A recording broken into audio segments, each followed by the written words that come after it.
భారతదేశంలో సనాతన ధర్మంలో ఆవుని అమ్మతో పోలిస్తారు. గోమాతగా పూజ చేస్తాం. ఏ ఒక్క శుభకార్యానికైనా గోమూత్రంతో గోపంచకంతో ఆ ప్రాంతాన్ని శుద్ధి చేసి అక్కడ దైవ కార్యక్రమాలు కానీ ఇతర శుభ కార్యక్రమాలకు కానీ మనం ఈ యొక్క ఆనవాయితీని మనం పాటిస్తూ ఉంటాం. అంతటి గొప్ప స్థానం ఉన్నటువంటి గోమాత మన సంప్రదాయంలో, మన సనాతన ధర్మంలో, మన భారతదేశంలో. అంతేకాదు గోమాత రైతుకి ఈరోజు మనం తింటున్నటువంటి ఆహారాన్ని పండించడానికి ప్రధానంగా కావలసిన పశువు కనుక ఆ విధంగా చూసుకున్న గోమాతకి పెద్ద ప్రాధాన్యత ఉంది. అయితే దురదృష్టవశాత్తు ఈరోజు గోవధ ఎక్కువైపోయింది. గోసంపద నశించిపోతా ఉంది.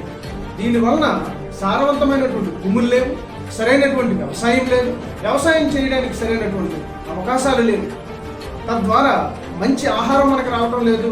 ఆ ఆహారం వలన అనేక రకాలైనటువంటి రోగాలతో, జబ్బులతో బాధపడుతూ ఈరోజు కార్పొరేట్ స్థాయి హాస్పిటల్స్ని, అలాగే ఈ కెమికల్ వాళ్ళని, మెడిసిన్స్ వాళ్ళని మనం పెంచేటటువంటి పరిస్థితి ఈరోజు మన దగ్గర ఉంది. ఎందుకంటే గోవధను నివారించకపోతే, గో సంపదను రక్షించుకోలేకపోతే, వ్యవసాయాన్ని మనం కానీ సాగు చేయలేకపోతే రానున్న కాలంలోని విపరీతమైనటువంటి ఆహార సంక్షోభాన్ని ఎదుర్కోవాల్సినటువంటి పరిస్థితి భారతదేశానికి ఉంది. ఇప్పటికే స్టాటిస్టికల్ క్యాల్కులేషన్స్ చెప్తా ఉన్నాయి 2044 ఫుడ్ స్క్వేర్సిటీ చాలా ఉందని.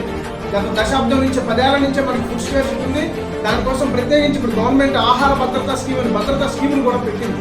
కానీ ఎన్ని భద్రతా స్కీములు పెట్టినా వ్యవసాయం చేయకపోతే, ఆహార ఉత్పత్తి జరగకపోతే ఎక్కడి నుంచి వస్తుంది స్క్వేర్సిటీ రాకుండా? జనాభాలో ఈరోజు మనం ప్రపంచంలో మొదటి స్థానంలోకి వచ్చేసాము. మరి జనాభాకి తగినటువంటి ఆహారాన్ని కూడా మనం పండించుకోవాల్సిన అవసరం ఉంది మన దగ్గర. కానీ ఈరోజు పండించుకునే వనరులు లేవు. దీనికి ప్రధాన కారణం పశు సంపద మన దగ్గర లేకుండా పోయింది. ఎంతసేపు ఆధునీకరణ పేరుతో మనం ఈరోజు వాస్తవమైనటువంటి దేశీయ పద్ధతులను వదిలేయడం వల్ల చాలా అనర్థాలు జరుగుతూ ఉన్నాయి.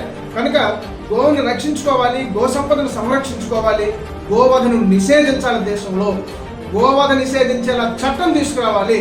బీఫ్ ఎక్స్పోర్ట్ని గవర్నమెంట్ ఆపేయాలి. ఈ విధంగా డిమాండ్ చేయాల్సిన అవసరం ఉంది.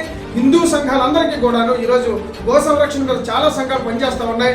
చాలా గొప్ప విషయం అది. గోవును సంరక్షించబడాలి, గోవధ నిషేధించాలి.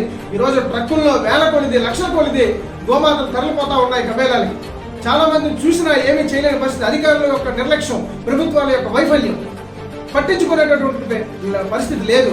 కనుక చాలా మంది హిందూ సంఘాలుగా, చాలా మంది ఎన్జిఓస్ కూడా దీని మీద పనిచేస్తూ ఉన్నాయి.